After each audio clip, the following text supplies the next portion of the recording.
الله الرحمن الرحيم وهذا صراط ربك مستقيما قد فصلنا الآيات لقوم يذكرون لهم دار السلام عند ربهم وهو وليهم بما كانوا السلام يعملون. عليكم ورحمة الله وبركاته.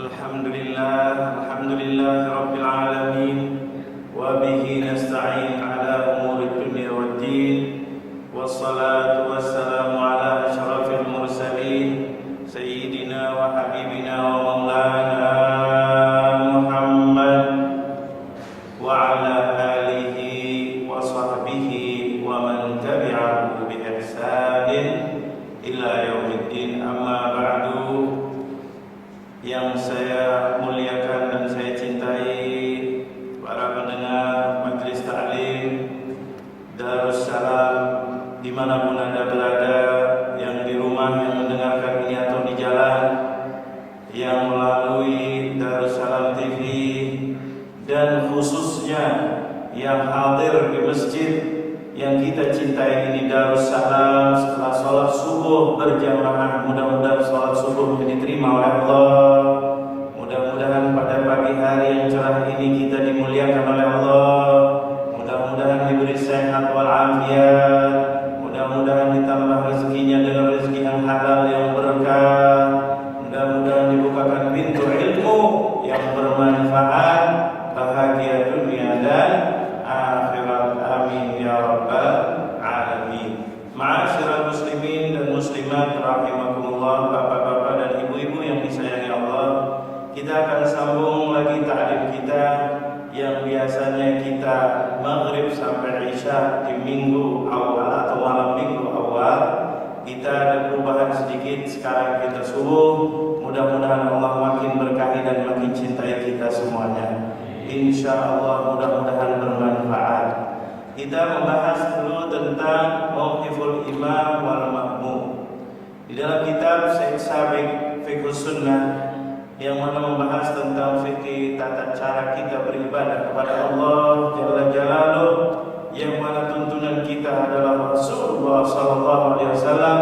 Beliau Syekh Sabiq menjelaskan bagaimana tentang salatnya Rasulullah, bagaimana tentang salat yang diajarkan oleh Rasulullah, bagaimana salat yang dituntun oleh Rasulullah sallallahu alaihi wasallam, sebagaimana dalam sabdanya, "Shallu kama ra'aitumuni usalli." Salatlah kalian seperti aku mengerjakan salat.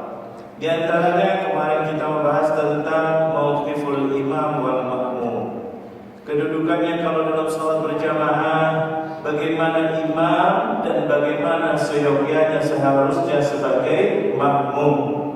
Kemarin kita atau dulu sudah kita terangkan ada beberapa hal, yaitu kalau seandainya imam kemudian makmumnya ada, maka imamnya harusnya di tengah, makmumnya ada di kanan dan di kirinya. Ini kalau dua atau lebih. Kemudian pembahasan yang selanjutnya adalah apa? Istihbabu wuqufil imam qabilan li wasl shaf wa qurbi ulil albab wan nuha, yaitu imam seharusnya seyogyanya di tengah, yang di belakangnya adalah orang yang tahu. Dulu kita sudah terangkan apa hikmah dan seterusnya. Karena kalau seandainya imamnya ada udzur, ada sesuatu, maka yang di belakangnya bisa menggantikannya dengan yang baik. Kemudian yang kita sudah bahas yang terakhir adalah mauqifus sibyan wan nisa minar rijal. Bagaimana kalau safnya di situ ada orang lelaki, di situ ada anak-anak, di situ ada perempuan. Lelaki yang dewasa di depan, kemudian di belakangnya anak-anak, kemudian di belakangnya adalah perempuan. Kita udah bahas sampai di situ. Sekarang sholatnya orang yang sendirian di belakang imam. Maksudnya shafnya sendirian, datang sendiri, imamnya ada, kemudian ada shaf, kemudian sendirian. tidak bareng dengan shaf. Misalnya shafnya satu udah penuh, kemudian datang yang kedua sendirian. Ini bagaimana dalam hadisnya Rasulullah? Orang itu bagaimana? Man kabbara lis-salati khalfas shaffi, thumma dakhala wa adraka fihi ar-ruku' al-imam, sahhat salatuhu. Barang siapa takbir di belakang shaf, kemudian dia masuk dalam imam sedangkan imamnya masih dalam ruku, dengan syarat imamnya masih dalam keadaan ruku, maksudnya sudah telat. Imamnya masuk sholat, kemudian sudah selesai baca Fatihah, kemudian sudah selesai baca surat atau sebagian daripada surat, imamnya selesai, kemudian imamnya ruku, maka dia telah mendapatkan rakaat. Kalau dengan syarat imamnya masih ruku. Dulu sudah diterangkan, jangan sampai makmumnya lari-lari, kemudian Allahu Akbar atau Allahu Akbarnya itu sambil rukuk, maka salatnya tidak sah. Karena takbir harus dalam keadaan diam, harus dalam keadaan berdiri. Ini kita sudah terangkan dulu. Karena kalau makmumnya ikut Allahu Akbar dalam keadaan berdiri, bukan lari-lari Allahu Akbar, ataupun Allahu Akbarnya campur aduk dengan Allahu Akbar rukuk. Nggak salah. Imamnya lagi sholat, kalau saya rukuk dilari supaya dapat satu rakaat. Kemudian Allahu Akbar sambil rukuk. Sedangkan rukuk mempunyai Allahu Akbar. Takbiratul ihram wajib rukun Allahu Akbar. Ini kadang-kadang digabung antara takbir takbiratul ihram dengan takbir rukuk. Maka nggak boleh. Harus takbiratul ihram dalam keadaan diam, berdiri, enggak Allahu Akbar. Kalau udah masuk itu imam lagi rukuk, dia dapat satu rakaat atau rakaat yang tadi dibaca atau dikerjakan oleh imam. Tapi kalau imamnya sudah bangun, ini baru Allahu Akbar, tidak termasuk satu rakaatnya itu. Makanya ini orang yang sendiri bagaimana? Maksudnya sendiri dalam shaf, ini shaf 1, 2, 3 udah penuh. Kemudian datang sholat sendirian, bukan sholat sendirian, sholat makmum tapi shafnya sendirian. Kalau dia dapat rukuk maka sehat. Karena Abi Bakrah annahu intaha ila Nabi sallallahu alaihi wasallam. Dalam sebuah sabda Rasulullah atau hadis di zaman Rasulullah, ada seorang sahabat Nabi namanya Abi Bakrah. Kemudian dia sampai Rasulullah sedang rukuk. Faraka' qabla an yasila ila as-shaf. Fadzakara dzalika lin-nabi sallallahu alaihi wasallam faqala zadakallahu hirsan wa la ta'ud. Ketika itu dia ikut shafnya, tetapi belum, dia ini sudah akhir-akhir. Kemudian sampai selesai sholat, kemudian Rasulullah mengatakan apa? Zadakallahu hirsan wa la ta'ud. Semoga Allah tambahkan kamu semangat untuk sholat berjamaah. Karena sholat berjamaah itu kalau dia ngejar, maksudnya ngejar sholat berjamaah cepat-cepat boleh, tetapi tidak begitu bagus. Lebih bagusnya adalah sholatnya tenang. Rasulullah mengatakan zadakallahu hirsan. Mungkin orang itu karena semangat pengen berjamaah. Rasulullah doakan semoga Allah tambahkan kamu semangat, tapi jangan diulang lagi. Coba bayangkan. Jadi bukan dipatahkan semangat, Rasulullah selalu bikin semangat. Kamu ini sholatnya lari-lari, sengaja ini itu, atau nggak sah, atau ini selalu enggak. Rasulullah lembut. Dia bilang, kata Rasulullah, semoga engkau tambahkan semangat. Karena orang kalau mau cepat-cepat, kepingin berjamaah, takut terlambat, entah dia karena apa sebabnya, mungkin ada sebab ini, sebab itu, sebab ini, bisa juga sebabnya karena ada keluarganya, atau tadi tamunya begini, atau terlambat bangunnya, atau terlambat di jalannya, dia mesti tetap semangat ke masjid. Itu bisa. Atau kadang-kadang orang itu malas duduk-dudukan, santai. Imamnya panjang kok. Kalau soal wisata masalah, imamnya panjang, santai. Parkir pun pelan, santai nanti dapat.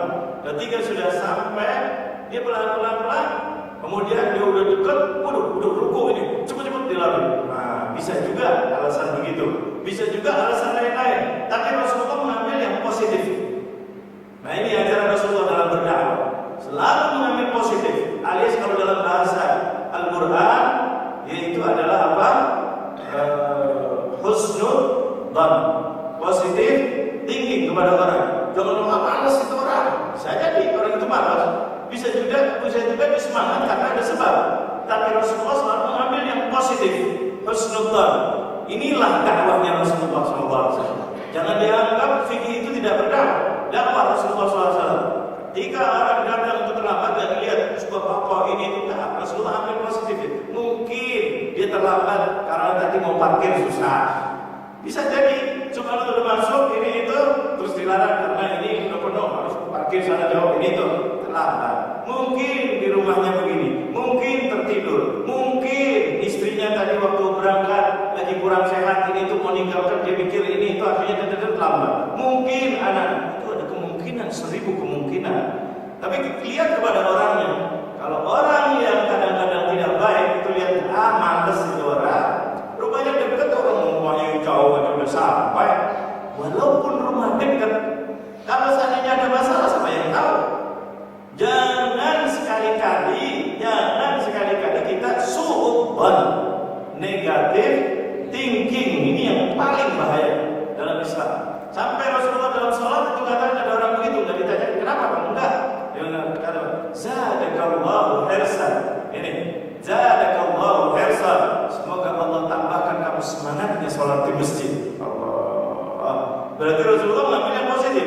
Kamu terlambat mungkin ada sesuatu aku nggak mau tahu, mungkin baik, mungkin nggak baik. Insya Allah baik. Kamu itu semangat, mesti mau sholat di masjid. Subhanallah. Tapi kata Rasulullah, kalau bisa jangan diulang lagi terlambat begini. Nah, enak apa tidak bahasanya Rasulullah? Ini kita damai dalam masjid. Jangan kamu sholat apa? Oh gini nggak bener. Ini jangan. Dakwahnya Rasulullah ini ya ilal khair. Ini ngajak kepada kebaikan. Ayo, yang ke masjid itu masya Allah, insya Allah kurang lebih Allah sayang dia. Yang nggak ke masjid itu yang kita lebih sayang lagi. Kenapa tidak ke masjid? Jangan yang sudah ke masjid kita jelekkan, kita ini kan kita enggak. Rasulullah doakan. Cuma Rasulullah mengajak apa? Zadakallahu hirsan wala ta'ud. Ini kalimat luar biasa dari Rasulullah SAW. Makanya Allah memuji Rasulullah. Walau kunta faddan ghaliban, walau kunta faddan ghaliban qalbi lan faddu min hawlik. Kalau engkau ya Muhammad, ini dipuji oleh Allah. Ini sesuai dengan apa yang dikerjakan oleh Rasulullah. Kalau kamu keras hati, dikit-dikit nyalain orang, dikit-dikit ini itu, orang akan lari dari kamu. Tapi harus kita berdakwah, yaitu bil hikmah wal mau'izatil hasanah. Ini kita bukan hanya di masjid, di rumah begitu, sama istri, sama anak, di kantor, di jalan, di mana, di warga, apalagi di masjid. Nah ini Rasulullah di masjid mengajarkan ini. Faqala zadakallahu hirsan wala ta'ud. Kalau bisa jangan diulang. Jadi kamu cepat dikit. Walaupun ada tamunya ajak ke masjid. Jangan kamunya duduk dulu. Walaupun begini, kamu lebih cepat lagi dan seterusnya. Wa amma man shalla munfaridan an as-saff fa innal jumhur yara sihhata salatihi ma'al karahah. Jadi kalau seandainya jemaah udah banyak ini itu dan seterusnya, kemudian datang sendiri, softnya ini panjang tapi sendirian. Itu menurut para ulama yang diambil oleh Syekh Sabiq radhiyallahu anhu Allah mengatakan sahih, salatnya sah tapi kurang bagus, tidak baik salat sendirian. Makanya kalau bisa ajak yang di depannya, satu tarik. Ada sebagian ulama gimana jalan solusinya kalau itu makruh, kurang bagus, ya maka tarik yang di depannya satu untuk menemaninya. Ini jalannya, jalan keluarnya. Karena makruh. Man shalla raka'atan kana khalfa shafi. Dan ada lagi pendapat yang lebih keras lagi, itu bilang kalau sendirian enggak sah.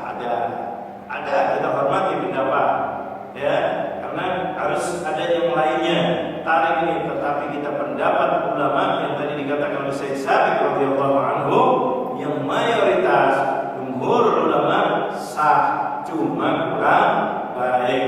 Nah ini karena sebagian mengatakan fa'an wa bisab anna Rasulullah SAW ra'a rajulan yusalli khalfa saffi wahdahu fa amara an yu'ida shalah rawahu khamsah. Karena memang ada hadis kita hormati yang mengatakan begitu. Tetapi hadis yang lebih kuat yang diambil oleh para ulama, besar ulama, yaitu mengatakan sah tapi kurang baik. Su'ila Rasulullah sallallahu alaihi wasallam rajul shalla khalfa as-saffi wahdahu fa qala yu'id salat dan seterusnya. Anna Rasulullah sallallahu alaihi wasallam rajulan yusalli khalfa as-saffi fa waqafa hatta sarafa ar-rajul wa qala lahu istaqbil salataka fa qala salatu lil khalfa as-saff. Wa tamassaka jumhur bi hadis Abi Bakr. Jumhur para ulama, mayoritas ulama mengatakan sah dengan hadisnya yang tadi diriwayatkan yang pertama oleh Abi Bakr. Qalu li'annahu ata bi ba'd as-salat khalfa as-saff wa lam ya'murhu an-nabi sallallahu alaihi wasallam bil i'adah wa yahmil al-amr bil i'adah ala jihati an-nadb mubalaghatan fil muhafadhah ala ma huwa al-aula.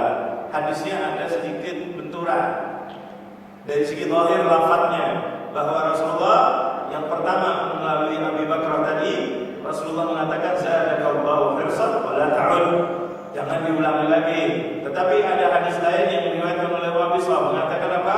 Bahwa Rasulullah menyuruh salat lagi. Ini digabung antara ini menunjukkan bahwa ini menunjukkan hadis ini mengatakan tidak. Hadis ini mengatakan sebulan. Oh, maksudnya kata ulama-ulama bahwa sebaiknya jangan dibuat. Sebaiknya berarti boleh dibuat, cuma kurang baik. Yang namanya kurang baik di sini istilah fikih namanya makruh. Jadi digabung antara dua hadis. Nah ini Islam luar biasa Rasulullah SAW dan para ulama. Jangan mentang-mentang menyalahkan yang lain. Pada dua hadis, selagi masih digabung, selagi masih maknanya benar, dan ini sering terjadi, maka digabung oleh para ulama. Jangan sampai berpecah belah. Hormati yang ini, hormati yang ini. Bagaimana caranya hormati? Ayo kita bersatu. Nah, diantaranya mengatakan apa? Hadis satu mengatakan tidak perlu diulang, tidak perlu diulang lagi sholatnya. Bahkan didoakan oleh Rasulullah. Yang satu mengatakan diulang. Oh, maksudnya di sini adalah apa? Boleh. Kenapa tidak diulang dalam hadis lain satunya lagi? Katanya ini adalah mubalaghah karena terlalu sangat luar biasa Rasulullah menjaganya. Maka kalau bisa kamu jangan buat ini. Ulang lagi kalau bisa. Tetapi hadis yang lain mengatakan apa? Tidak diulang. Berarti boleh. Oh, kalau begitu ini boleh tapi kurang baik. Digabung antara dua hadis. Dua-duanya dirangkul oleh Rasulullah SAW. Nah, yang beginian ini menjadikan hati kita adem, menjadikan kita tidak panas. Jangan dikit-dikit nyalain orang lain. Kata orang lain namanya bisa kamu saja. Akhirnya ribut. Na'udzubillah min dzalik. Maka di sini dibolehkan tetapi makruh. Idzahiru ada luzumil ada bi amrihi biha. Karena zahirnya hadis yang pertama tidak menyuruh mengulang. Cuma next time yang akan datang jangan dibuat lagi. Berarti yang tadi sah. Yang tadi adalah sah. Cuma yang akan datang sebaiknya jangan dibuat lagi. Nah, beda dengan kalau seandainya tidak sah. Kalau tidak sah harus diulang.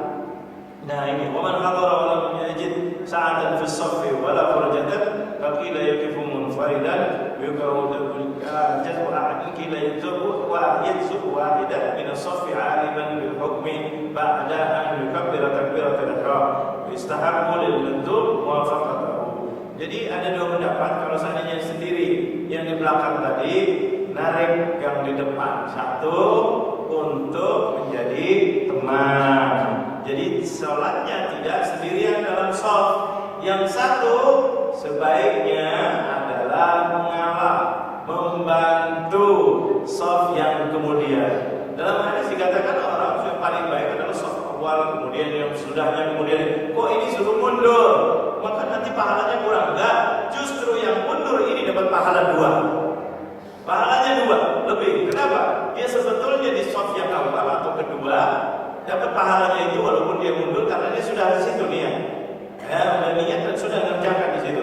Cuma mundurnya karena membantu yang orang sendirian. Pahalanya dua kalau orang yang mengalah. Subhanallah. Jangan dianggap waduh rugi dong. Saya harusnya di awal, tapi gara-gara ada yang satu terlambat saya jadi nomor dua. Enggak, tetap pahala di awal.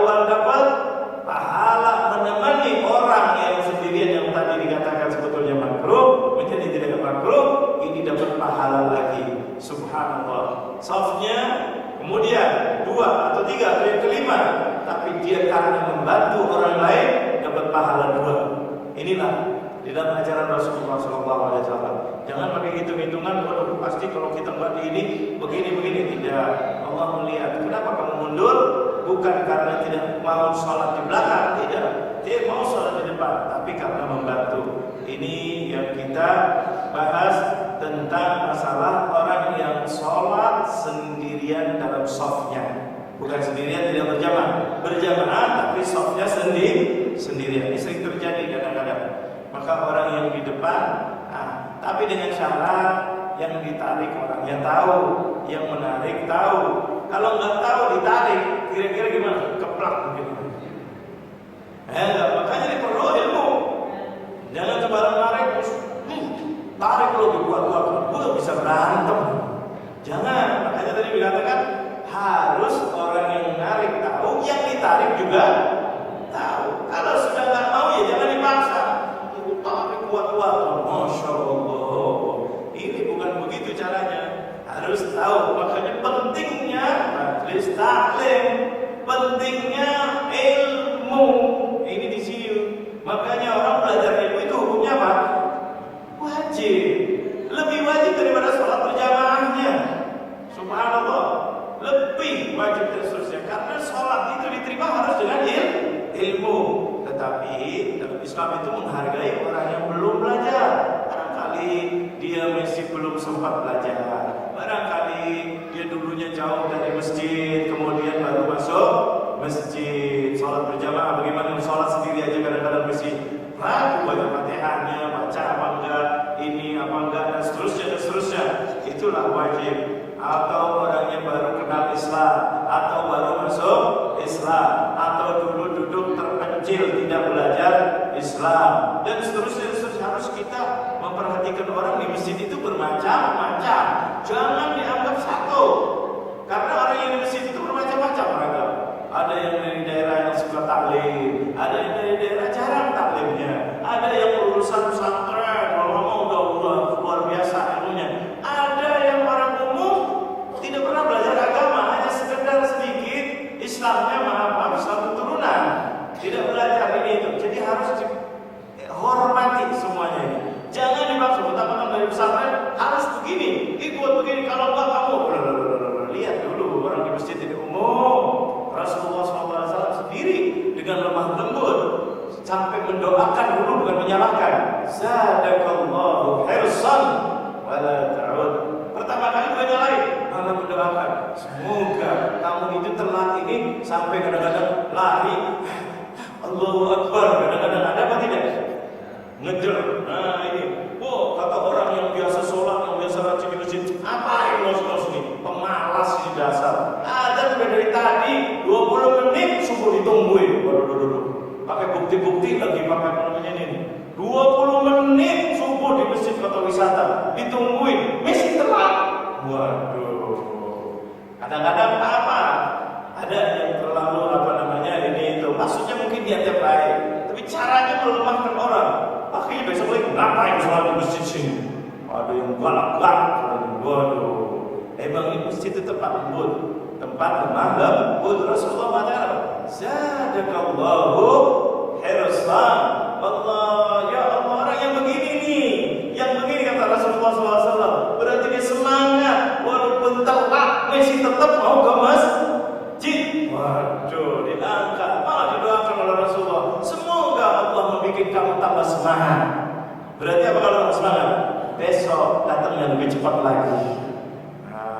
Senang apa tidak kira-kira orang begitu? Allah, nggak usah gitu, kita mendidik anak aja. Anak kita dapatnya nilainya pas-pasan. Nilainya pas-pasan. Dalam hati bapaknya pengennya nilainya paling tinggi.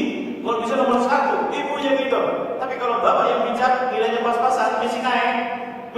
Wah, ini anak bapak semangat, bisa lulus. Semoga nanti semester kedua dia bisa jadi bintang. Enak apa tidak kira-kira? Kalau datang sekolah udah capek, udah ini malah, terus dibilang nilai pas-pasan, ngapain? Bapak nyesel punya anak seperti kamu. besok lagi tambah semangat belajar apa tambah malas? Bodoh banget ini. Keluarga bapak nggak ada, kalau bapak yang marah ya. Dari keturunan bapak semuanya cerdas-cerdas. Apa dari ibunya? Belum udah nyalain ibunya lagi. Mungkin kakek dari belah ibunya begini, nggak pernah sekolah. Astagfirullah, udah salahin ibunya, kata ibunya. Kata siapa? Bapaknya tuh yang nggak pernah ngurusin. Sibuk sama artinya jadi ribut. Nauzubillah min. Nah, yang begini ini katanya. Inilah anak bapak, ini anak mama. Alhamdulillah nilainya cukup, nggak telat sama orang lain. Sampai enggak, tapi insya Allah semester ke depan atau tahun depan bisa menjadi bintang ataupun apa namanya ranking pertama. Kira-kira anaknya semangat apa tidak? Mana? Kalau dibilang iya anak apa namanya dapat nilai segitu, ini yang mampunya makanya malas sekolah dah. Ngapain sekolah kayak gini aja? Orang lain dah sekolah itu sukses bisa jadi kontraktor. Orang lain bisa jadi pedagang. Ngambilnya contoh-contoh yang nggak sekolah. Apalagi lihat pemain bola ada yang nggak sekolah, dapatnya miliaran, dapat segini dengar berita seneng bola dia. Tuh enak jadi si fulan, nggak usah sekolah dapat miliaran. Jadi pemain bola. Nah ini kan akhirnya jadi nggak karuan. Rasulullah dakwahnya dengan bil hikmah wa mau'izatil hasanah, makanya berkembang ajaran Rasulullah SAW luar biasa karena bil hikmah. Nah kemudian di sini yang kedua lagi tugasnya imam. Imam itu adalah apa? Di bab tadi atau fasal tadi sudah selesai masalah makmum yang sendirian. Sekarang imam. Imam di sini tasfiyatus sufuf, saddul furaj. Jadi kita dengar imam luruskan shaf. Itu sunnahnya Rasulullah. Sunnah Rasulullah. Rasulullah itu begitu, bahkan membalikkan badan. Tadi kita lihat, alhamdulillah imam itu balikkan badan. Jangan kaku. Sawu subuh makum, madhabnya ke sana. Rasulullah pakai akhlak. Bukan nggak boleh, boleh. Madhab ke sana nggak apa-apa, ini sunnah. Tetapi seyogianya Rasulullah itu adalah menghadap kepada makmum. Nah ini akhlaknya Rasulullah. Walaupun Rasulullah memimpin, boleh aja. Satu subuh bakum, baik dan tasbih luruskan shafnya pada ke depan, maksudnya ada ke kiblat. Ya nggak boleh, tetapi Rasulullah enggak pilih madhab ke jamaah. Kenapa? Menghargai makmum, menghargai. Kalau berbicara orang itu Rasulullah, akhlaknya Rasulullah, kalau kita bicara akhlaknya Rasulullah selalu menghadapi kepada orangnya. Ini Rasulullah sampai mau sholat pada kiblat kepada Allah, dia menghargai makmum, luruskan shafnya menghadap kepada makmum. Kalau dipanggil Rasulullah nggak bilang apa, itu enggak, balikkan badannya ke orangnya. Subhanallah, bukan begini aja, enggak. Rasulullah dengan badannya membalikkan kalau diajak ngomong.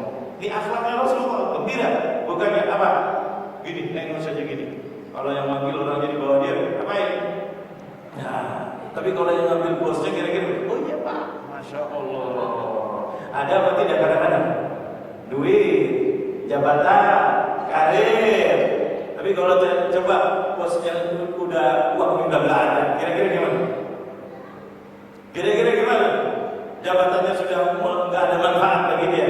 Iya Pak, nanti Pak, dijawabnya gitu. Tapi kalau lagi dia mengharap, oh iya Pak, oh luar biasa. Nauzubillah min dzalik. Rasulullah menghadapi jamaah itu bermacam-macam. Jamaah Rasulullah menghadap, mau meluruskan, padahal Rasul pimpinan itu menghadap kepada jamaah. Subhanallah, menghargai.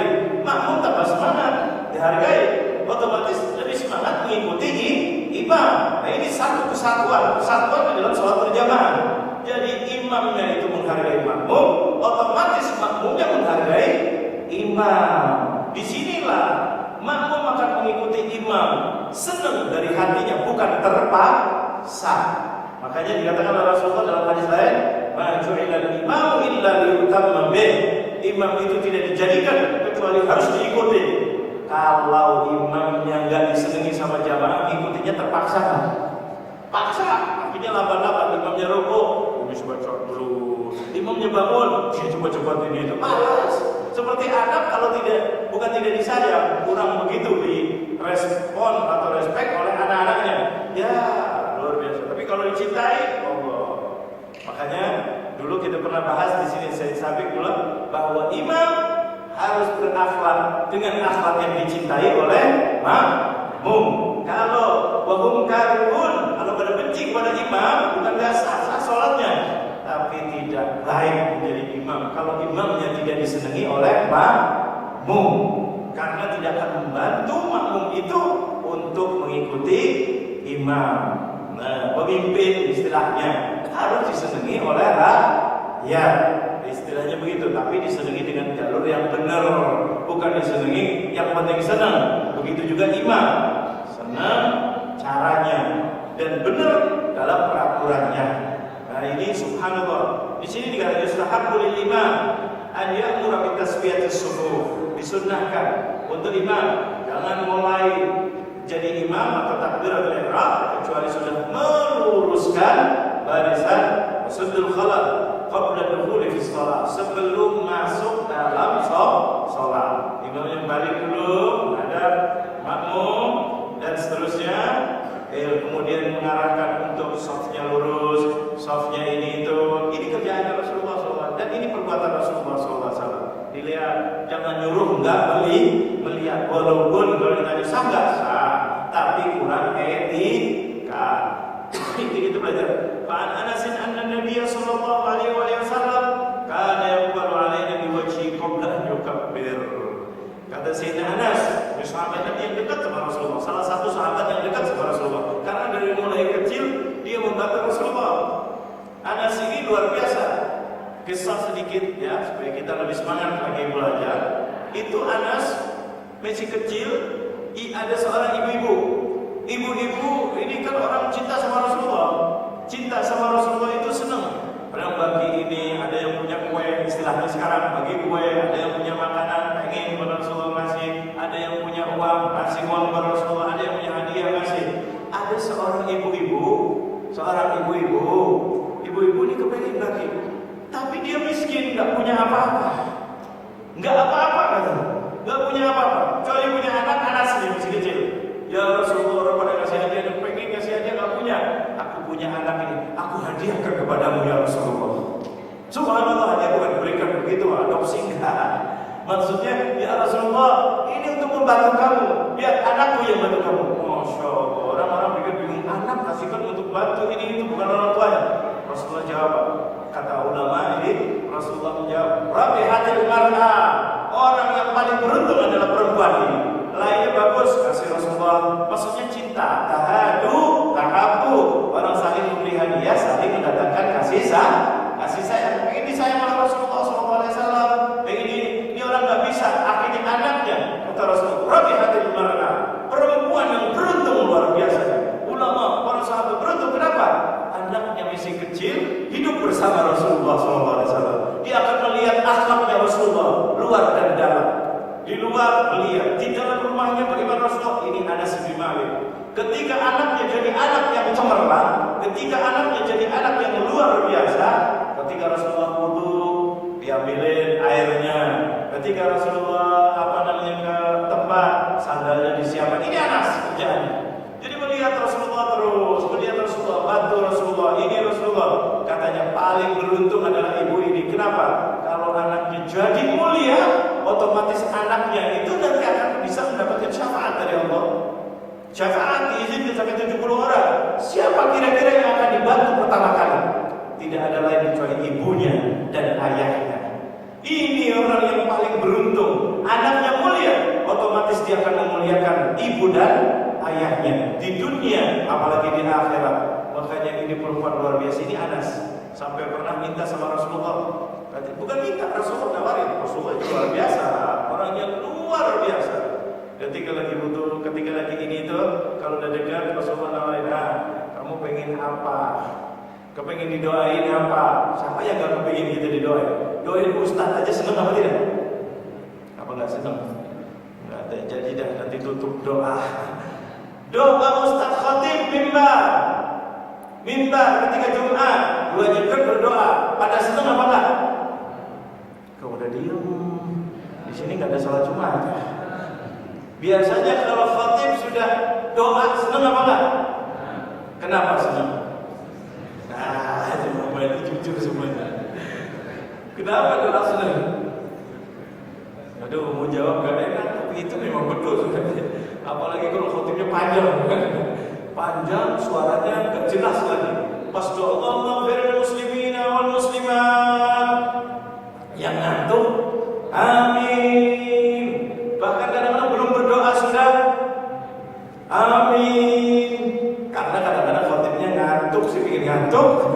atau mau menjelajah, tetapi hakikatnya bukan itu.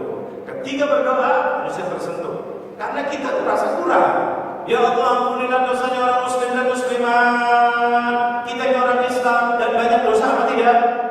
Kalau orang yang jujur pasti mengakui dia banyak dosa, pasti dia akan mengucapkan respek amin. Ya Allah, ampunilah. Apalagi Jumat, apalagi di majelis taklim, tempat-tempat yang dicucurkan rahmat oleh Allah Subhanahu wa taala. Makanya ketika berdoa gembira, senang, apalagi yang berdoa Rasulullah sallallahu alaihi wasallam. Ini doa merasa kita kurang. Yang enggak senang didoain itu siapa? Setan. Ada aku, dia merasa hebat, sombong. Ya kan? Disuruh berbuat baik, ana khairun minhu khalaqtani min narin wa khalaqtahu min tin. Jawab, saya lebih baik, saya ini itu. Itu setan. Karena apa? Merasa dia tidak salah. Kenapa kamu tidak sujud? Harusnya cepat minta maaf, ya Allah. Iya, saya diperintah olehmu, enggak. Saya lebih baik daripada Adam. Saya ini sudah. Makanya setan ini untuk bilamin. Dan kalau kita, ya Allah, banyak salah dulu, banyak ini, banyak ini, senang tidak. Rasulullah nawarin yang paling enak adalah apa? Doa dari Rasulullah. Nah, apa yang kamu inginkan nanti? Anas ini cerdik luar biasa. Apa mintanya? Anas, doanya Rasulullah kan pasti mustajab, dikabulkan oleh Allah Subhanahu wa taala. Dikabulkan. Apa minta? Kedudukan, minta panjang umur, minta rumah, minta jabatan, minta ini. Enggak. Anas bin Malik ini kecil luar biasa. Bilang apa? Ya Rasulullah, apa meminta surga? Lebih dari surga. Subhanallah. Mintanya apa? Ya Rasulullah, salni Anas, apa yang kamu minta? Nih, anaknya orang miskin, Rasulullah nawarin. Apa yang kamu inginkan? Ya Rasulullah, murafaqatakal jannah ya Rasulullah. Ya Rasulullah, murafaqatakal jannah. Ya Rasulullah, murafaqatakal jannah. Ya Rasulullah, apa? Aku ingin bersamamu. Bukan masuk surga. Nanti dulu masuk surga. Bersamamu. Nanti di surga ya Rasulullah. Kalau kita ingin masuk surga aja udah alhamdulillah. Kalau dia enggak masuk surga apa artinya? Kalau enggak ketemu dengan Rasulullah.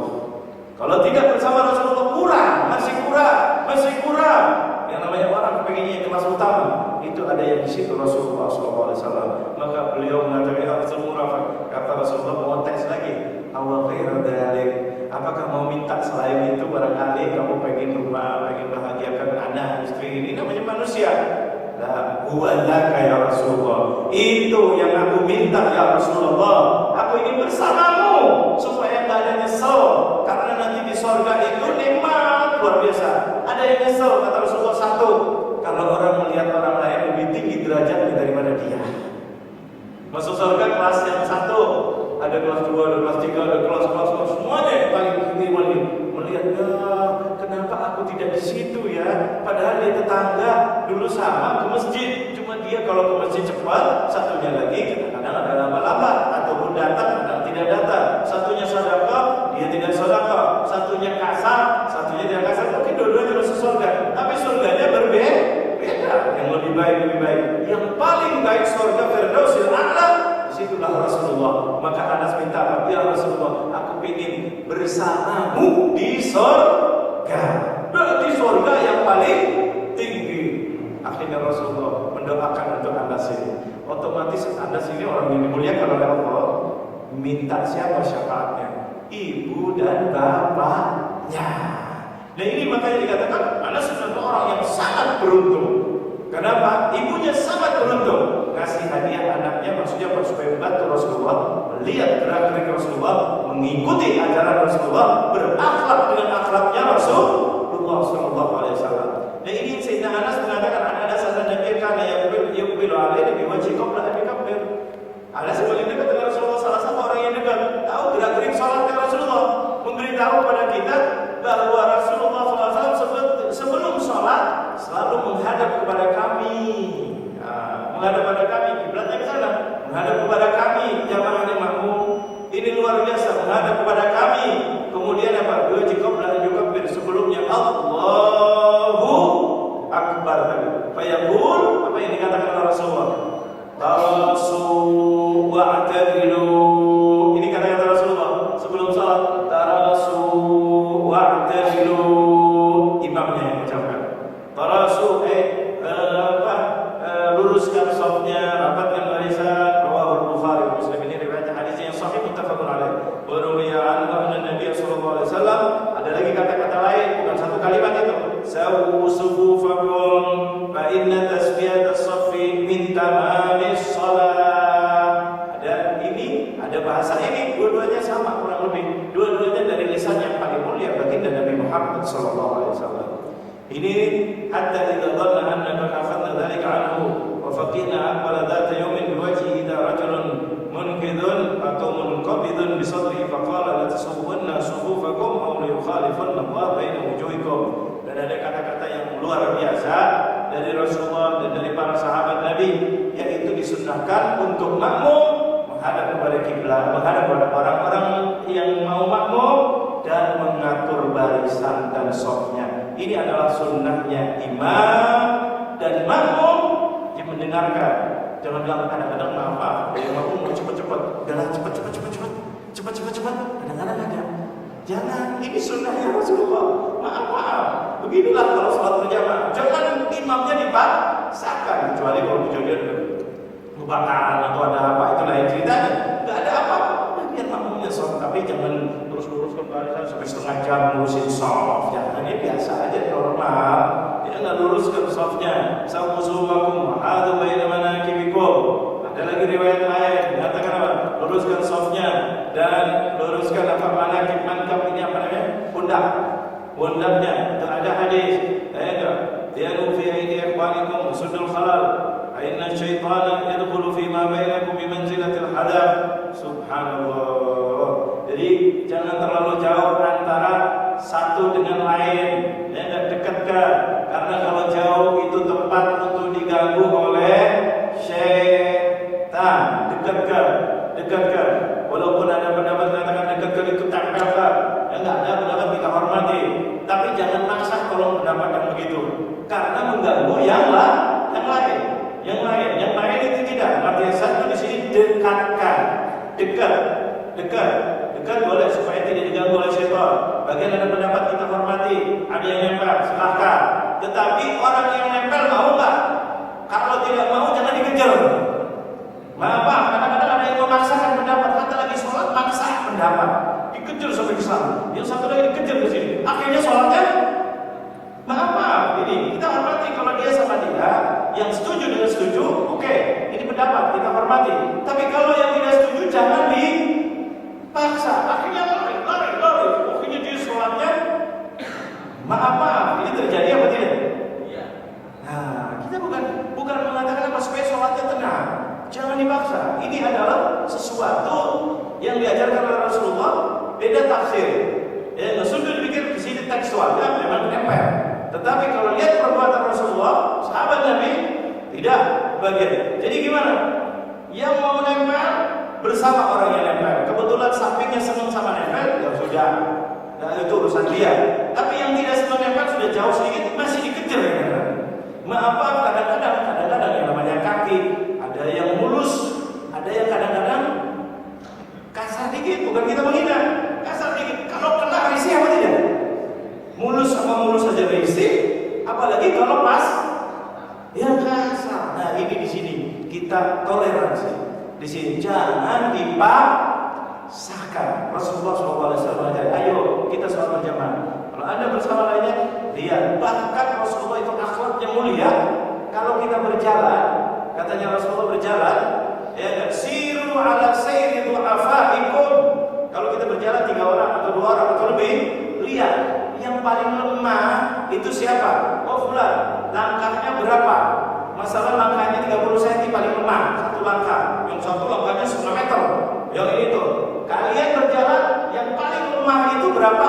Kalian yang kuat ikuti yang lemah. Sampai begitu akhlaknya Rasulullah SAW.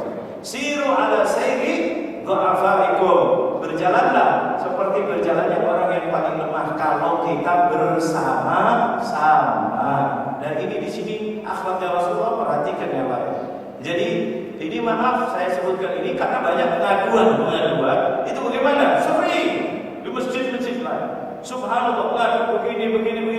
Akhirnya jadi sholatnya nggak khusyuk, kejar kejar-kejaran kaki. Nah ini kejar-kejaran ini menjadikan sholatnya khusyuk. Perhatiannya di situ kaki.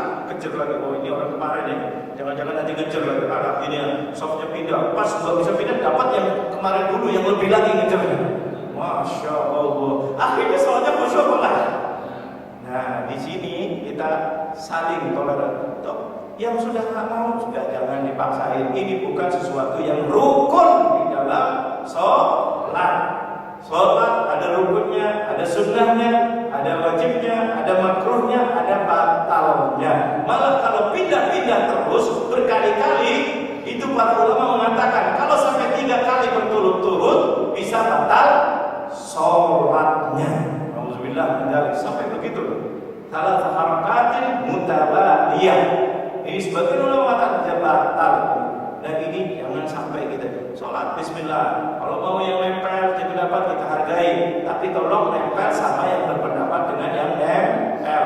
Gak tahu, udah silakan. Yang ini ketika udah melarik, tahu dong. Ini berarti tidak mau, tidak sependapat. Jangan dipaksa. Ini apalagi masalah ini masalah yang sunnah, bukan yang wajib. Ini jadikan masalah kayak gini ya. Alhamdulillah, mudah-mudahan di sini tidak terjadi. Ini sebagian masjid ada kayak gitu. Habis itu ngadu begini, gimana Ustaz? Kalau begini gimana? Ya Allah, ribut. Waktunya hina-hinaan. Ini sholatnya begini, ini sholatnya tuh. Aduh, kata-katanya sudah jadi nggak enak. Akhirnya nggak nyaman. Masjidnya nggak nyaman. Akhirnya jamaah sama jamaah nggak nyaman. Alhamdulillah, apa artinya sholat di masjid? Masjid itu untuk kenyamanan, untuk kita berukhuwah, untuk kita bisa bersatu. Yang mudah-mudahan dengan bersatu namanya itu sholatul jamaah. Bilang apa? Yadullah fauqa Allah yadullah ma'al jamaah. Kalau kita berjamaah, insyaallah rahmatnya Allah akan turunkan kepada kita. Ini sedikit aja. Fa inna syaitan yadkhulu fi ma bainakum min sadil hadar. Qala sawati musaffal muqaddam thumma alladhi yali fama kana min nafsin falyakun fi as-saffil muakhkhar. Kalau saya lambat an Ibnu Umar qala ma min khatwatin a'zamu ajran min khatwatin man sya'a rajulun ila farjatin fi as-saffi fasadda. Allahu akbar. Ini lain lagi. Rasulullah mengatakan ada jalan yang paling hebat. Jalan yang paling hebat. Nah, kita belum pernah kita belajar istilahnya tahu jalan yang paling hebat.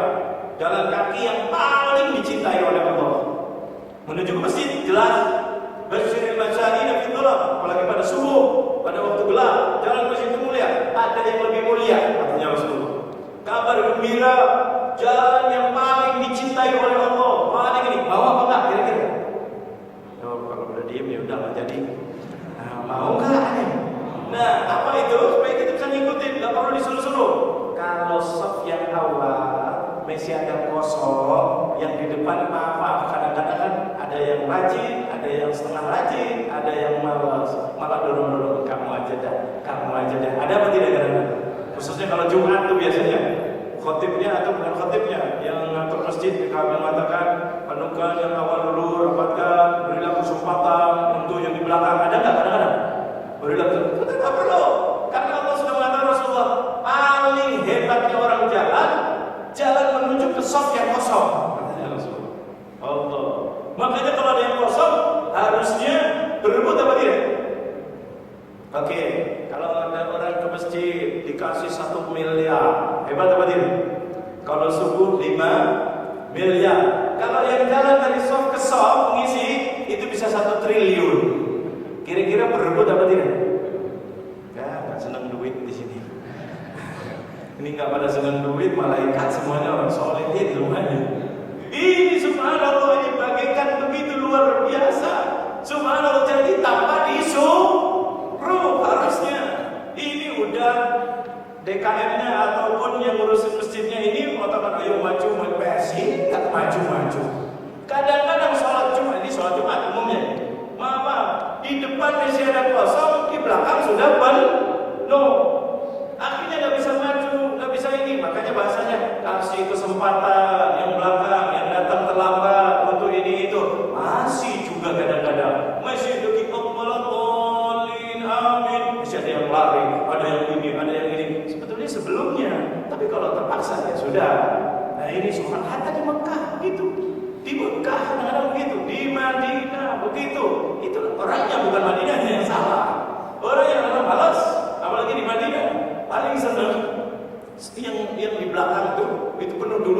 masih kosong kadang-kadang. Berapa soft kosong yang biasa umroh, biasa haji itu? Karena hotelnya kebetulan di belakang, dekatnya belakang. Jadi paling sering kalau ke masjid tetap situ dulu. Kenapa? Biar cepat keluar katanya. Masya Allah. Karena memang kebetulan masjidnya luar biasa. Ini sekarang, apalagi nanti sebentar lagi mau digedein lagi masjid Madinah. Itu luar biasa, subhanallah. Dan kabar gembira, salah satu yang bekerjanya itu proyek dapat, Indonesia dapat proyek. Mudah-mudahan proyek bagus, dunia dan akhirat. Karena di Mekah kemarin, alhamdulillah berhasil orang Indonesia. Ketika diberi amanat proyek untuk pembesaran Mekah, di dalam itu orang Indonesia dari waskita. Itu alhamdulillah senang. Sekarang dapat lagi sebagian di Madinah 2015 katanya. Mudah-mudahan Indonesia tambah berkah insyaallah. Ini luar biasa, subhanallah. Nah ini menunjukkan apa? Tidak perlu dipinta-pinta lagi sebetulnya. Tetapi maklum, tidak ilmu semua sampai kepada masyarakat. Maka Dewan Masjid menganjurkan, ayo ke depan, ayo isi penuhkan yang depan terlebih dahulu dengan bahasa yang satu. Alhamdulillah. Tapi ini sebetulnya dari Rasulullah. Maka Ibnu Umar qala, "Ma min khatwatin." Khatwah itu langkah. Tidak ada satu langkah pun a'dhamu ajran, yang lebih besar pahalanya. Dari apa? Min khatwatin masyaha rajulun, dari seseorang yang melangkah itu apa? Ila furjatin fis saffi fasaddaha, yaitu kepada satu tempat yang kosong kemudian dia memenuhi saf yang masih kosong. Jadi berlomba-lomba. Ini luar biasa. Makanya ilmu penting ini disampaikan kayak gini ya. Jangan perintah-perintah, kalau perintah-perintah aja, ayo maju ke depan, males siapa yang ngomong atau ini. Tapi kalau kayak gini disampaikan, dan ini dari Rasulullah, luar biasa. Kemudian ada lagi satu hadis, man wasala saffan wasalahullah. Ini kadang-kadang sebutin, wa man qata'a saffan qata'ahu Allah. Ya, rawal Jawab al-Bukhari. Kemudian ada yang mengatakan siapa yang menyambung safnya maka disambung oleh Allah, doanya nyambung kepada Allah, dikabulkan oleh Allah. Wa man qata'ahu, tidak mau menyambung saf, biarin aja saf depannya kosong, kata Rasulullah, qata'ahullah. Ini orang-orang ini mungkin doanya tidak dikabulkan oleh Allah, terputus kepada Allah. Alhamdulillah min dzalik. Ya, ini terkait fatasiful balaika inda dan seterusnya. Satu lagi sebagai ini, yaitu adalah sebagai kecintaan kita. Pasal yang terakhir dalam masalah ini, at-targhib fi shaffil awwal wa mayamin as-sufuh, yaitu dianjurkan kita adalah di shaf yang awal. Rasulullah mengatakan, "La ya'lamun nas ma fil nida wa shaffil awwal, thumma lam yajidu illa an yastahimu 'alaihima lastahamu." Rasulullah memberi kabar gembira. Barang siapa yang tahu tentang nida, nida itu panggilan, maksudnya adzan. Allahu akbar, hayya 'alas shalah. Kalau tahu rahasianya adzan dan shaf awal ibarat ini. Rahasia adzan dan orang salat di shaf awal, maka kalau mereka tidak bisa untuk mendapatkannya kecuali dengan taruhan, maka dia akan taruhan. Bukan Rasulullah mengajari taruhan, tetapi maksudnya berlomba-lomba dengan adzan. Luar biasa. Kapan adzan? Kapan adzan? Dan ini contohkan oleh Rasulullah SAW dalam hadisnya, ya Bilal, tarikh biha ya Bilal, dan seterusnya. Faqala lahu taqaddamu fahtamu, dan seterusnya dan seterusnya. Ya, ini adalah terus dalam hadis Rasulullah, innallaha wa malaikatahu yusholluna 'alal ladzina yusholluna fi mayaminis sufuh. Begitu juga setelah shaf yang kanan, kemudian kiri, kanan, kiri, kanan, kiri, itu harus jangan tempang. Kanannya penuh, kirinya kosong, atau kirinya kosong, kanannya penuh, atau kirinya penuh, kanannya kosong. Jangan, biar seimbang, kanan kiri, kanan kiri, kanan kiri. Kemudian qalu ya Rasulullah wa 'ala dzalik. Kemudian Rasulullah pernah berdoa, qalu ya Rasulullah wa 'ala dzalik innallaha wa malaikatahu yusholluna 'alas shaffil awwal, bahwa para malaikat mendoakan untuk orang yang shaf awal. Rasulullah bercerita, ya Rasulullah, sahabat wa 'ala dzalik ya Rasulullah, shaf kedua gimana ya Rasulullah?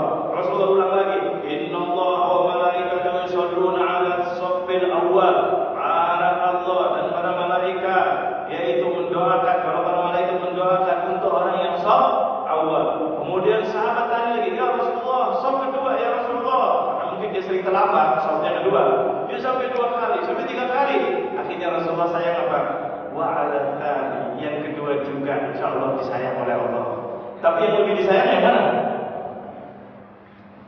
Yang awal.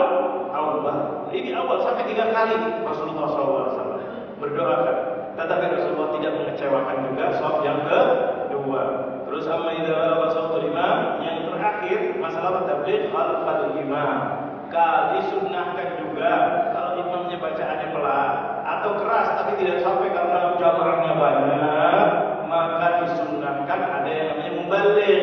Mubaligh itu menyampaikan apa yang disampaikan oleh imam. Ketika Allahu Akbar, Allah, nah nanti ada yang mubaligh, ada yang Allahu Akbar. Kalau suara imam tidak sampai, ini disunnahkan untuk ada makmum yang menyampaikan apa yang disampaikan oleh imam ketika memerintah atau mengajak makmumnya bergerak dan berubah dari gerakan sholatnya. Mudah-mudahan ini bermanfaat. Seperti biasa kita ada waktu sedikit, mungkin untuk interaktif. Silakan. Ya, silakan. Kita ada sekitar 15 menit melihat. Silakan Bapak.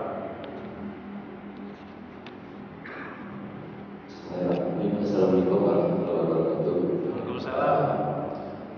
Yang saya ingin tanyakan pertama, kalau kita salat berjamaah terlambat, kemudian imam sudah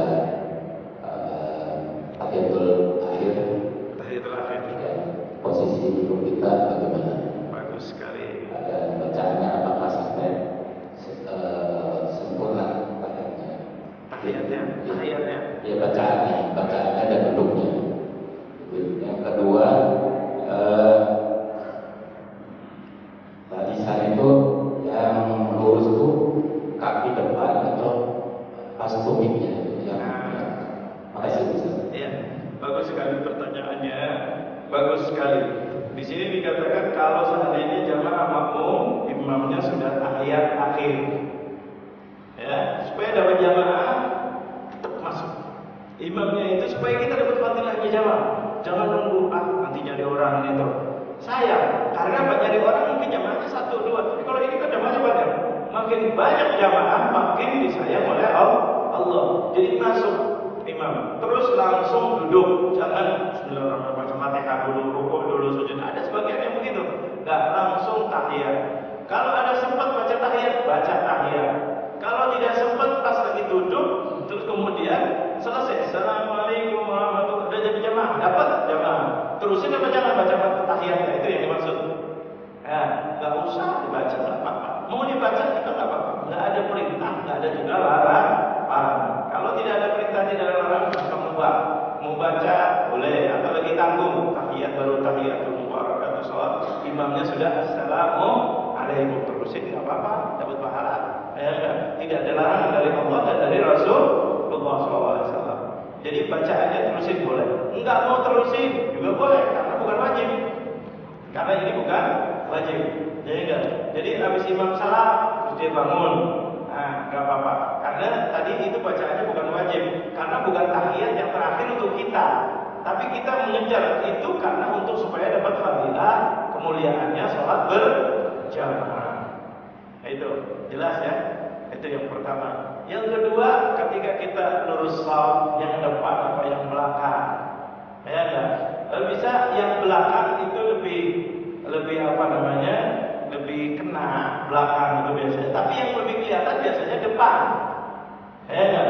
Kadang-kadang kaki itu bermacam-macam, jadi bingung kadang-kadang. Yang ngikuti belakang ada yang kakinya kecil, ada yang sedang, ada juga yang lumayan. Sandalnya nomornya 49. Masalah namanya ada namanya orang berbeda-beda. Ada yang ini.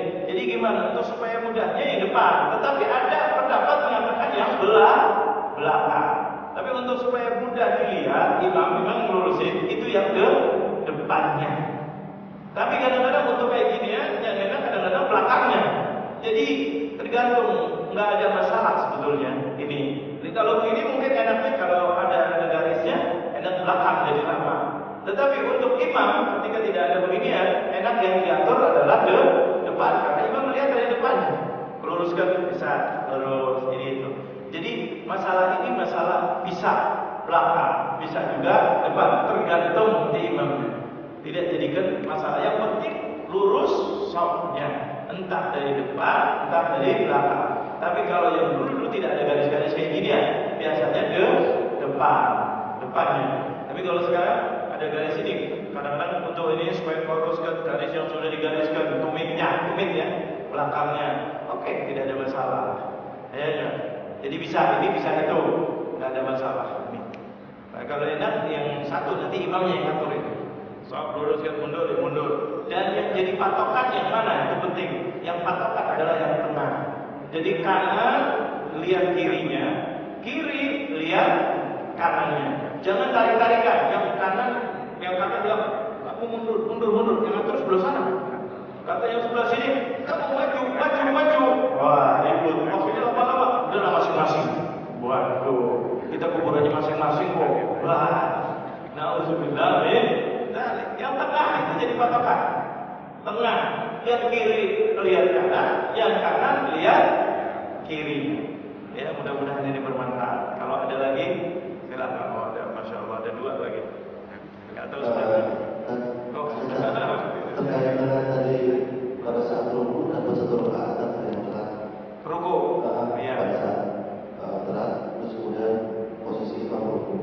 Terus kemudian kalau saat tidak ada keterangan terkait dengan tidak ada sholat apabila tidak membaca Al-Fatihah, bagaimana tak menurutkan? Oh iya, bagus. Iya, ada hadis mengatakan la sholat liman lam yaqra bi Fatihatil Kitab. Tidak dianggap sholatnya kalau tidak membaca Al-Fatihah. Tadi dikatakan kalau adrakan ruku, maka adrakan rakaat. Dapat ruku, selagi imamnya masih ruku, kita sudah takbiratul ihram, maka dapat ruku. Sekarang di mana? Nah, inilah fadilahnya berjamaah. Bacaan imamnya itu mencakupi bacaan makmumnya. Makanya di dalam Islam atau dalam sholat ini masalah makmum ini baca Fatihah nggak kalau imamnya jahar? Baca Fatihah apa tidak? Lebih bagus baca. Cuma kalau nggak sempat, nggak usah baca bacaan imam sebagai gantinya. Makanya imamnya harus bacaannya yang benar. Nggak boleh nggak harus imam bacaan yang benar. Tahu? Kemudian untuk menghindar supaya ada makmum kesempatan membaca tadi dari hadis itu tadi, maka imam itu dianjurkan namanya saktah latifah. Ada berhenti sejenak setelah baca Fatihah. Itu kalau yang dapat komplit. 3 waladhdallin amin. Amin. Imam jangan langsung baca surat. Berhenti sejenak, kasih kesempatan makmum baca Fatihah. Supaya tidak bentrokan, karena imam lagi baca Quran supaya didengerin. Ini namanya saktah latifah. Lama istihad di sini untuk memudahkan supaya makmum dapat. Kalau imamnya langsung, nggak apa-apa, jangan disalahin. Karena ini tidak wajib. Ini istihad dari beberapa supaya ada kesempatan. Gitu. Baca. Kalau nggak sempat baca, itu baca nanti berbentrokan dengan imamnya. Katanya nggak boleh dalam ayat adalah faida quri al-Qur'anu wa apa namanya? Fastami'u lahu wa ansitu. Kalau ada orang baca Quran, dengerin dan renungkan bacaannya. Imam baca, kita membaca. Jangan gimana? Itu kalau kita tidak baca Al-Quran. Kalau imam baca, itu banyak ulama-ulama mengatakan begini. Makanya istihad kalau bisa imamnya itu berhenti sejenak, ya baca sebisanya. Makmumnya baca surat Al-Fatihah. Tapi kalau ruku itu spesial, dikasih oleh Allah walaupun enggak baca Fatihah, walaupun qiyamnya sebentar aja waktu takbiratul ihram, kemudian sujud ruku dapat. Tapi Rasulullah bilang apa? Wala ta'ud, jangan dibuat lagi besok ya. Kata Rasulullah, dapat. Ya karena kamu kesungguhan, bikin sholat berjamaah, cuma mungkin anggap aja ada sesuatu udzur. Tapi tolong besok jangan diulang lagi. Ini bahasa Rasulullah tadi hadisnya. Ya, mudah-mudahan bermanfaat. Ada tadi satu lagi. Ini ibu-ibu ada nggak? Kalau ada barangkali mau bertanya silakan. Aduh, mic-nya.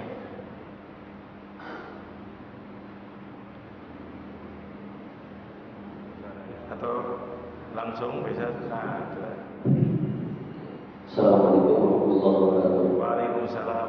Ustaz, mohon dijelaskan tentang hadis Rasulullah yang artinya tidak sah sholatnya ketika seorang melakukan sholat yang tidak meluruskan punggungnya ketika sujud dan rukuk. Mohon dijelaskan. Ini tidak sah, bukan berarti tidak sah sama sekali lurus. Maksudnya lurus dengan jamaah lain atau hadis yang gimana? Punggung. Iya. Ketika sah sholatnya.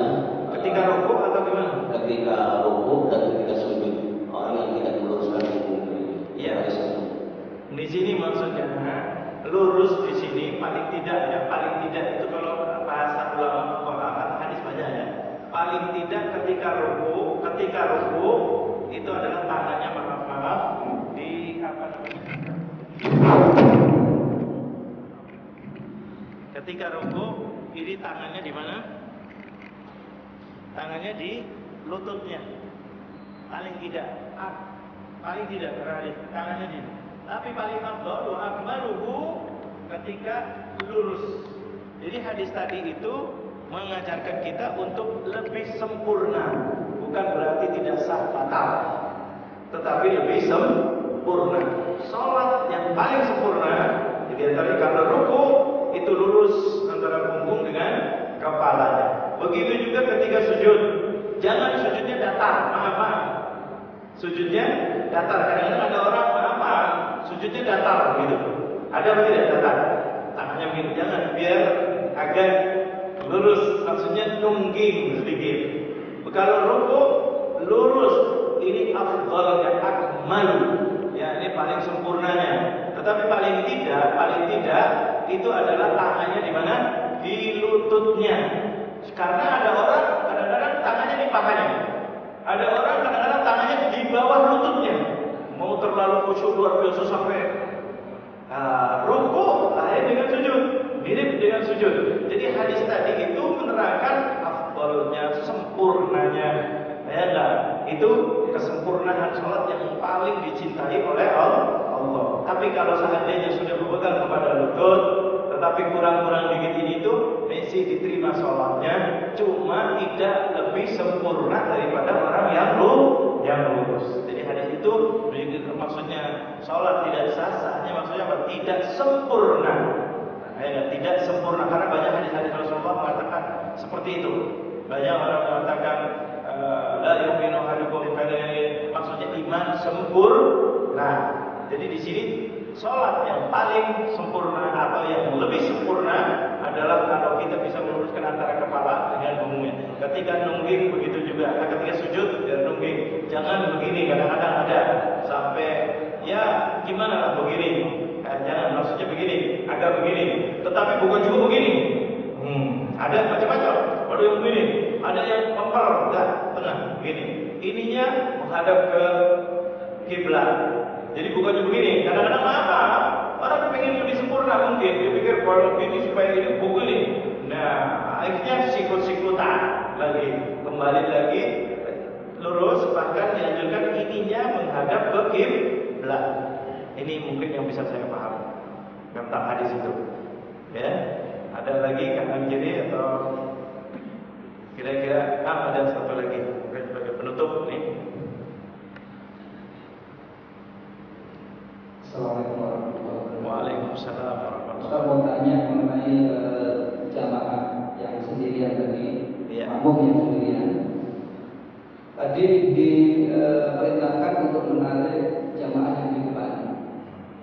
Timbul pertanyaan saya, pada saat ditarik, maka dia yang ditarik tadi akan memutus soft. Itu yang pertama. Yang kedua, kalau yang di belakang sudah ada teman atau ada yang datang belakangan dan ingin mengisi soft yang diputus tadi, tentunya akan meloncati atau melewati jamaah yang sudah sholat. Demikian.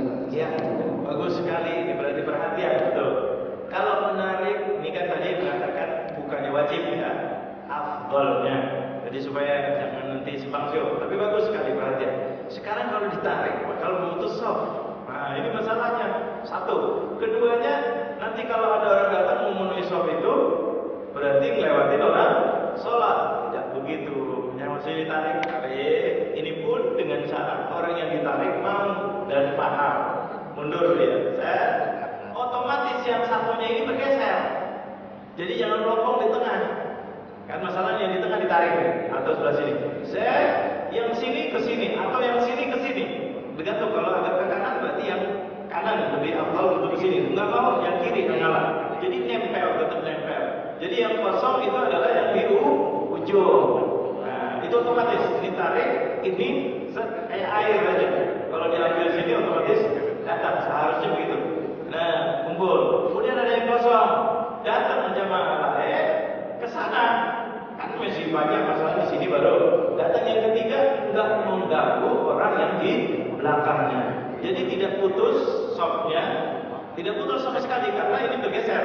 Dan yang datang juga tidak mengganggu sop yang belakangnya. Kalaupun datang banyak ini itu langsung ke depan, satu harus penuhi depan dulu. Walaupun di sini ada sop, tapi di depan ada kosong, yang datang harus ke sana. Ini peraturannya secara global, bukan ditarik terus tetap aja kosong. Nah, ini bergeser. Yang kanan bergeser ke tengah atau yang kiri ke tengah, nutupin ini. Nanti yang kosong yang datang kemudian. Jadi tidak ada yang namanya putus. Paling putusnya satu sana menempel karena untuk kepentingan batu ini dan tidak mengganggu jamaah yang di belakang kalau ada datang jamaah lain, tidak melewati. Ya bagus begitu. Tadi saya akan terangkan memang. Tetapi ini bagusnya begini, jangan sampai blok. Tadi saya akan terangkan di situ. Otomatis yang ininya suruh geser. Makanya sedul burat tadi itu Rasulullah. Ayo dekat, jangan sampai ada kosong. Kalau kosong dekatkan supaya jangan digunakan tempat untuk karena putus di situ. Ya, mudah-mudahan ini bermanfaat, jelas ya. Mudah-mudahan apa yang kita pelajari ini bermanfaat bagi kita. Mudah-mudahan kita berubahnya ini kepada jam pagi ini, mudah-mudahan Allah beri keberkahan lebih lagi kepada kita. Mudah-mudahan Allah berikan ilmu yang bermanfaat dan mohon doa restunya. Insyaallah kita ketemu lagi Sabtu depan, tapi mudah-mudahan di rumah aja. Mudah-mudahan kalau tidak ada halangan di Damai Indonesia ku, insyaallah Sabtu depan. Kalau tidak ada halangan, insyaallah kita akan ketemu lagi mudah-mudahan. Dan mohon doa restunya bisa memberikan ilmu yang bermanfaat dimanapun kita berada, dan mudah-mudahan kita semuanya diberikan panjang umur, kita diberikan sehat walafiat, kita semuanya mudah-mudahan diberikan ilmu yang bermanfaat. Ya Allah, ya Rabbana, ya Karim, ya Rabbana, ya Rahim, birahmatika ya Arhamar Rahimin. Ya Allah, pada pagi yang cerah ini ya Allah, di masjid yang mulia ini ya Allah, ya Allah, jadikanlah kami hamba-hambamu yang soleh dan solehah ya Allah. Ya Allah, kami ingin rumah tangga kami rumah tangga yang bahagia ya Allah, di dunia apalagi nanti di akhirat ya Allah. Istri kami jadikanlah istri yang solehah, suami kami suami yang soleh, anak-anak kami anak-anak yang soleh dan solehah ya Allah. Ya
Allah